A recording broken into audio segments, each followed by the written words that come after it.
Hi, I'm Bad Intent, and this is BadIntent's Evil Thoughts, a VGC series where I explain advanced tactics or take a stance on controversial issues concerning the VGC circuit. Today I'll be covering hyper offense. For a quick overview, I'll be covering what is hyper offense, how to utilize pins, examples of hyper offense teams, and benefits and drawbacks of hyper offense. So, what is hyper offense? Hyper offense is a play style and team building archetype that focuses on relentless, high-powered attacks.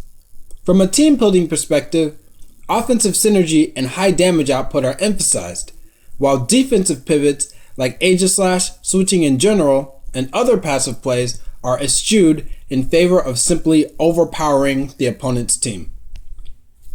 Paramount to the success of a hyper offense team is the effective use of pins. The pin is a concept I came up with back in 2011, and it's extremely effective, but sadly, most people don't utilize it well. So, what is a pin? A pin is the combination of a high-powered single target attack, or a nuke move, and a spread move that covers the types that resist the first attack. It's similar to the concept of a pin in chess because this combination of attacks essentially pins the targeted Pokemon into its position since there is no way to switch it out safely. Here are a couple examples. Charizard Y's Overheat in the Sun is one of the strongest single target attacks in the game, and it usually does over half health even to Pokemon that resist it, so it works well as a nuke move. Ignoring abilities for a moment, like Flash Fire, Overheat is only resisted by Rock, Fire, Water, and Dragon. So we need a spread move that can hit all those types for at least neutral damage. One example would be Sylveon's Hyper Voice. That move hits Dragon for super effective damage, Water and Rock for neutral damage, and only Fire resists both types. Not bad. Let's try another spread move. The goal here is to create a perfect pin. A perfect pin is a combination of a nuke move and a spread move that hits every type in the game, or at least every type your opponent has on their team. Let's combine Overheat with Garchomp's Earthquake. Earthquake hits Rock and Fire for super effective damage, and it hits Water and Dragon for neutral damage. Unless your opponent has a Levitate user like Rotom, that might be your perfect pin of choice. Now, here's an example of a perfect pin in action in a tournament match.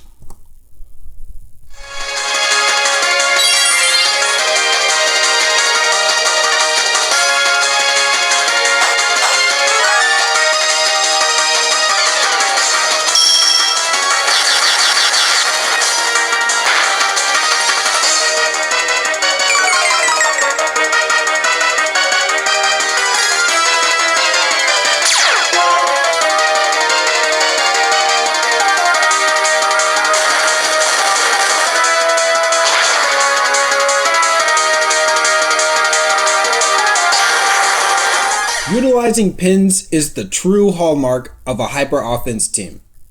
Now that we've explained the properties of hyper offense, let's look at some examples of the team style over the years. Mikiri used this team to win the first 2010 regional championship in Seattle. The team hits incredibly hard and utilizes spread moves efficiently. Even Abomasnow is more of an offensive switching tool than a defensive pivot. Mikiri used Abomasnow to transition from Water Spout Assaults to Blizzard Assaults. This is the team I used to win the 2013 Fall Houston Regional. I also used it to get second place at the 2013-14 NorCal Fall Regional. This team also has good spread options and fast heavy hitters. The spread moves on this team are specifically designed to take advantage of pins, like Hydreigon's Draco Meteor plus Mamoswine or Landorus T's Earthquake, and Tornadus' Flying Gym Acrobatics plus Earthquake. 3 of the 6 Pokemon are holding gems to further increase their damage output. Southern California is known for its plethora of strong players who have mastered the hyper offense style of play, such as Cali Sweeper. However, many of them do opt to use one steel type defensive pivot like Ferrothorn or Aegis-Slash to get an edge against other overly aggressive teams. Sweeper won both the 2015 SoCal Regional and the 2015 Utah Regional with different variants of this team. In his tournament report, Sweeper mentioned how the combination of Charizard's Heat Wave and Sylveon's Hyper Voice created an almost inescapable blitz. We don't use the same jargon, but Heat Wave and Hyper Voice is just like the pin I mentioned earlier. This one just uses 2 spread moves instead of 1. Other pins on this team are Salamance's Hyper Voice with Landorus T's Earthquake and Charizard's Heat Wave with Landorus T's Earthquake. This last example is from 2014. This is one of the last Hyper Offense teams I created, and it won the Winter 2014 Long Beach Regional Championship. It's a Sun team that pressures the opponent with the Overheat plus Earthquake pin and maintains speed control with Chlorophyll Venusaur. This team was extremely successful, but over the last year and a half, I've been experimenting with other styles of teams to try to mitigate luck.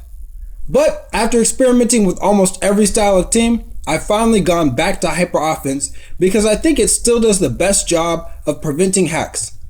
Which brings me to my next point, the benefits of Hyper Offense. So one of the biggest benefits of this style of play is avoiding hacks. One of the qualities of Hyper Offense is outspeeding and KOing opponents before they can hit you.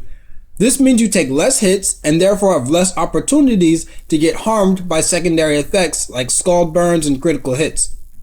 Speed control or priority moves get around Rock Slide flinches proactively, unlike Wide Guard. Unfortunately, Prankster, Thunder Wave, and Swagger cannot really be countered by any style of team.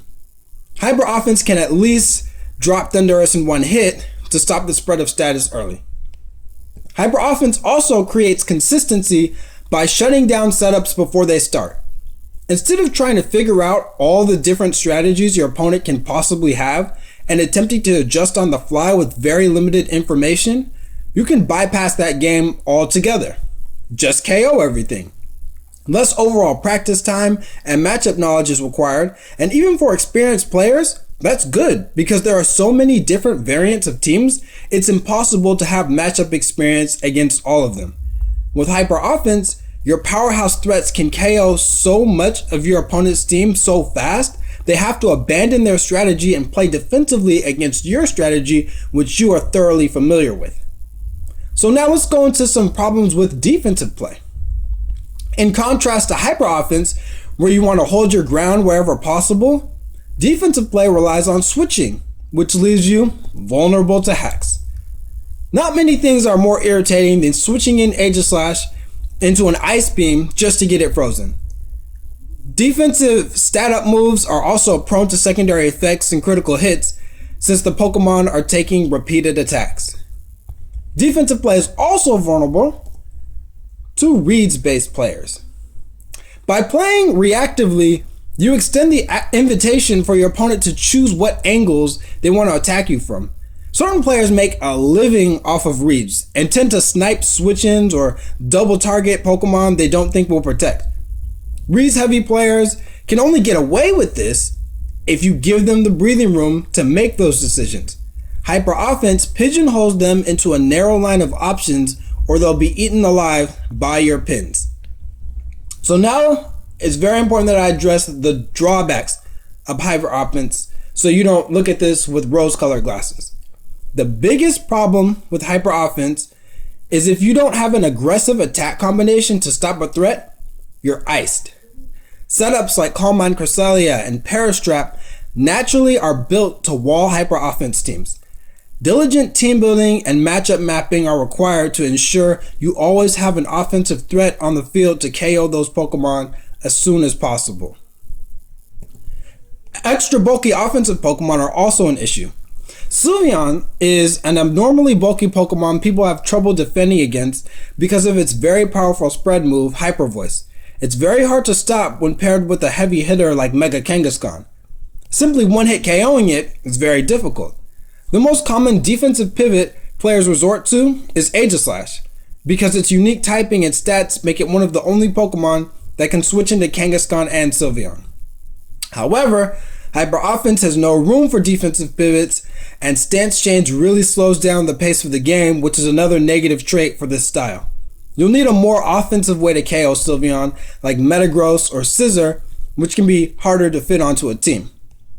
So, in summary, Hyper Offense is a very powerful playstyle and team building archetype. The strength of Mega Evolutions, the 45-second and 15-minute timer all discourage defensive play and make Hyper Offense the most viable style in VGC right now. Have fun building your own Hyper Offense teams, and remember to use pins and consider anti-setup tactics like taunt to your advantage. This has been BadIntent's Evil Thoughts.